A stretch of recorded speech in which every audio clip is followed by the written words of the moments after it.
बुद्ध जब सिद्धार्थ थे, जब वे परम सत्य को भी प्राप्त नहीं किए थे, उस समय भी उनके भीतर दया और करुणा का भंडार था। तो फिर ऐसा कैसे हो सकता है कि बुद्ध होने के बाद उनकी अंदर की दया और करुणा कम हो गई हो। गौतम बुद्ध ना खुद मांसाहार करते थे और ना ही वे चाहते थे कि न अपना कोई भिक्षु मांसाहार हो।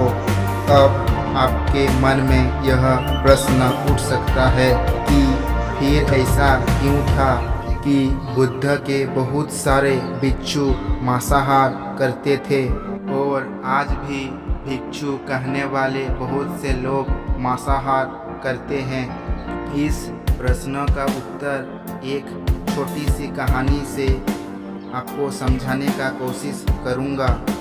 गौतम बुद्ध ने अपने भिक्षुओं के लिए कुछ नियम बनाए हुए थे, जिसमें एक नियम यह भी था कि भिक्षु पसंद या नापसंद से परे हैं। वे अपनी पसंद के भोजन का मांग नहीं कर सकता। उसे अपने भिक्षा पत्र में जो भी भोजन मिलेगा उसे प्रेम से उसे ग्रहण करना होगा। एक बार एक भिक्षु भिक्षा टंकी लिए गांव में जा रहा था। मार्ग में उसके साथ एक ऐसी घटना घटती है जो पहले किसी भी भिक्षु के साथ यह घटना नहीं घटी थी। एक चील मांस का टुकड़ा अपने मुंह में लेकर आकाश में उड़ रही थी। ना जाने कैसे उस मांस का टुकड़ा चील के मुंह से गिर जाता है और वह मांस का टुकड़ा उस भिक्षु की भिक्षा पत्र में गिर जाता है और उस मांस के टुकड़े को भिक्षा पत्र में गिरता देख वो भिक्षु घबरा जाता है, क्योंकि बुद्ध ने यह कहा था कि मांस नहीं खाना है और यह भी कहा था कि जो चीज़ भिक्षा पत्र में मिले उसे प्रेम के साथ ग्रहण करना है। वे भिक्षु दौड़ के बुद्ध के पास जाता है और बुद्ध को पूरा घटना बताता है। बुद्ध घटना सुन सोचते हैं कि यह कोई ऐसी घटना तो नहीं है जो रोज रोज घटेगी, ये तो संयोग से घट गई है। अब हो सकता है कि कभी ना घटे।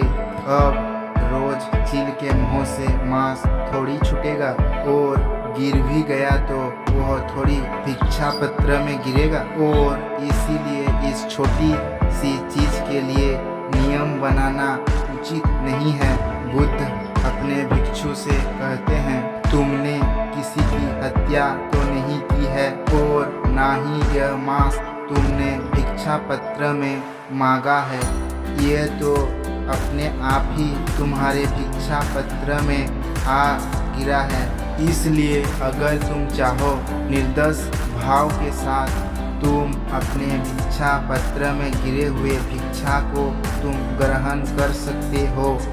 बुद्ध के द्वारा कही गई इस बात को अलग अलग लोगों के द्वारा अलग अलग समझा गया, जिसके कारण पहले और आज भी जो अपने आप को बुद्ध भिक्षु कहते हैं वह आज भी मांस खाते हैं। मैं आपसे एक प्रश्न पूछना चाहता हूँ कि जो व्यक्ति खुद मांसाहार नहीं करता वे किसी और को मांसाहार खाने की अनुमति कैसे दे सकता है। अब अनेक लोग मेरे इस बात का विरोध कर सकते हैं कि आप ऐसा कैसे कह सकते हैं। तो इस प्रश्न का उत्तर है, आप गौतम बुद्ध के पूरे जीवन को पढ़िए। उन्होंने अपने जीवन में जो भी कार्य किया वे करुणा से भरा था, दया से भरा था। जो व्यक्ति बचपन से ही जो किसी और की दुख को देखकर विचलित हो जाता हो, वे भला जीव के स्वाद के लिए किसी को किसी की हत्या करने कैसे दे सकता है। ये साधारण सी बात तो उसे भी समझ आ जाएगी जिसने बुद्ध को थोड़ा भी समझा है। मैं मांसाहारियों के विरोध में नहीं हूँ, मैं सिर्फ उस सोच के विरोध में हूँ जो कहती है जो बुद्ध मांसाहार के पक्ष में थे।